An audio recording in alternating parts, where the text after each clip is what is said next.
यो चिन्नुभयो? यो चाहिँ बुङ्गो भन्छ हामीकोतिर चाहिँ बुङ्गो, केराको बुङ्गो। यसलाई उसिन्नुपर्छ अचारको लागि। आलु र बुङ्गो रेडी गरेर मैले बसाइसकेँ र यता माछा नि फ्राई गर्दैछु र माछा एकदमै मनपर्छ। आज चाहिँ बुङ्गोको अचार र माछा खानु पर्यो भनेर विचार गरेँ र यता तेल भुटेर मैले टक्क रेडी गरिसकेँ र यता माछा पनि तारेको ग्रेभी बनाउनलाई मैले तेल राखिसकेँ र मसला एकदम ग्रेभी गरिसकेँ र टक्क यसमा पानी लगाएर अब एकछिन गरेर अघि तारेको माछालाई राखिदिँदैछु र टक्क आज बुङ्गोको अचार माछा एकदमै खान मन लाग्यो। पहिले खाएको एकदम याद आयो र टक्क यो ग्रेभीमा राखिसकेर मजाले यसलाई 10-15 मिनट उमालेर एकदम मजाले ग्रेभीमा झोलमा पकाएर माछा म बनाउँदैछु।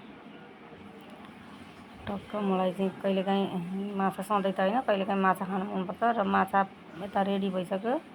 त टक्क मैले बुङ्गोको अचार पनि रेडी गरिसकेँ, भात अचार टक्क। र अब खाना बस्नु पर्यो। कस्तो छ है त, खाएर हेर्नु पर्यो। एकदम भोक पनि लागिरहेछ। 11-12 बजेको समय भयो नानीहरूको छुट्टीले गर्दा। माछा चाहिँ एकदमै मिठो छ र बुङ्गोको अचार पनि मिठो एकदमै। वाउ, भात पनि एकदम भोक लागेको छ। वाउ, एकदम मिठो छ। र हाम्रो च्यानललाई लाइक, कमेन्ट, सब्सक्राइब गरिदिनु होला। हस्त, बाई बाई।